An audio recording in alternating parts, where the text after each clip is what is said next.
चरण चौरसिया नाम का व्यक्ति मेरे पास फोन किया 1-1.5 महीना पहले। उसने कहा अध्यक्ष जी जय भीम। मैंने कहा जय भीम। उसने कहा मैं शिव चरण चौरसिया बोल रहा हूँ।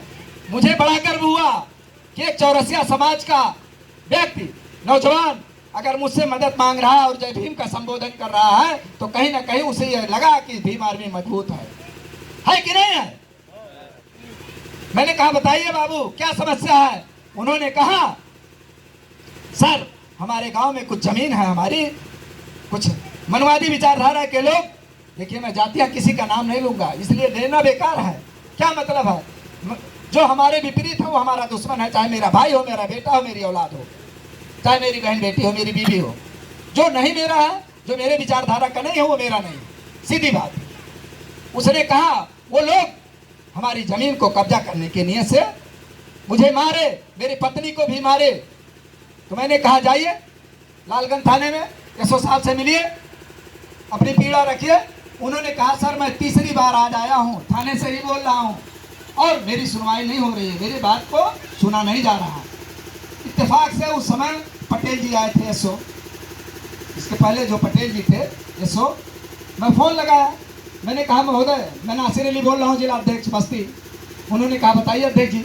मैंने कहा आपके थाने के सामने एक व्यक्ति फला नाम का अपनी पत्नी के साथ में खड़ा है, बड़ा दुखी है, आप उनकी बात को सुनिए।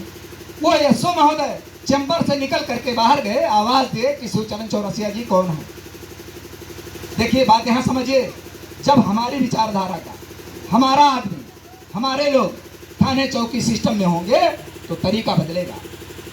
पीड़ा उनको लगेगा कि आदमी पीड़ित है, वरना हैसियत नहीं है किसी अन्य लोगों को बुला करके अपनी बात को रख लो। कहाँ भीम आर्मी पहुंचेगी, कितनी संख्या में आजाद समाज पार्टी वाले पहुंचेंगे, कितना वेतन देते हो। 2015 से संगठन बना है, कितना चंदा दिए हो भीम आर्मी के नाम पे, बता दो कोई एक हाथ उठा करके। कितना लड़ाई लड़ेंगे ये लोग, 50 किलोमीटर 100 किलोमीटर मंडल देख रहे हैं, अपना पैसा अपनी गाड़ी अपना पेट्रोलिंग करके। तो क्या आप लोग आवाज भी नहीं बन सकते हो? अगर नहीं बन सकते हो तो धिक्कार है उस समाज पे, धिक्कार है उस लोगों पे जो अपने समाज के लिए इतना नहीं कर सकते हैं। लानत है ऐसे लोगों की, ये पीड़ा है हमारी, बात को समझिए। अवसर मिला है रख रहा हूँ, हो सकता है जीवन में फिर दोबारा इस गांव में ना आना हो। भाई राजनीतिक कार आदमी है, आज यहाँ है कल दूसरी जगह है, पता नहीं कहाँ। जीवन का क्या ठिकाना। आपको मैं बता दूं, आपके ही महादेवा क्षेत्र का एक लड़का था, 3-4 साल पहले की बात है, अकेला अपने माँ बाप का बेटा था। वो बेचारा बड़ा दुखी था अपने गांव के लोगों से, मनवादियों से। जब वो हम लोगों की शरण में आया, हम लोग 2-4 बार उसके घर तक गए। उसके अगल बगल के लोग जो उसको सताते थे, उसकी एक बहन थी, उसके ऊपर गलत नियत रखे थे। ये लड़का मुश्किल से 19 साल का था, इतना बेहतरीन चित्रकार था, बाबा साहब और तमाम महापुरुषों की मूर्ति बनाता था।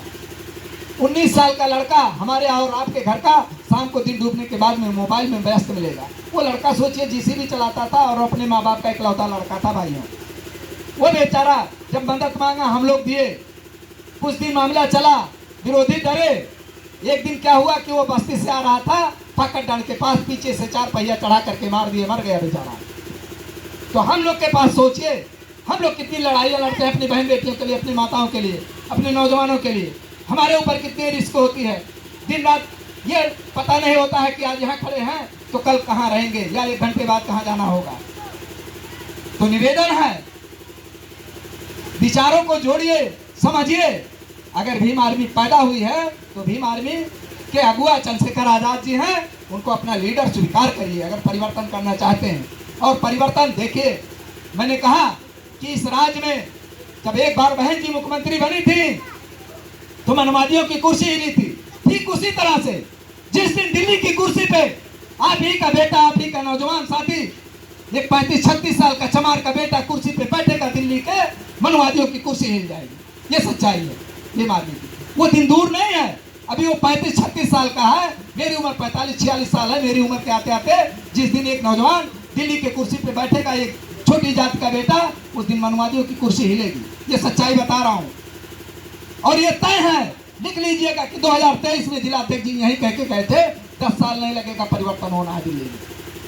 उन्होंने कसम खाई है, चंद्रशेखर भाई ने कसम खाई है कि दिल्ली के लाल किले पे नीला झंडा फहराऊंगा। और विचार था, देखिए हमारे नौजवान या हमारे लोग धर्मों पे टिप्पणी करने लगते हैं, मेरे गले में मिलता है तो ये क्यों?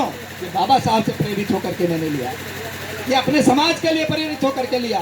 तो ठीक उसी तरह से परिवर्तन के लिए बहुत जरूरी है कि विचारों को समझिए और स्वीकार करिए सच्चाई को। अगर नहीं स्वीकार करोगे तो फिर कोई मसीहा बाबा साहब नहीं पैदा होंगे। बाबा साहब जब संविधान बना करके प्रस्तुत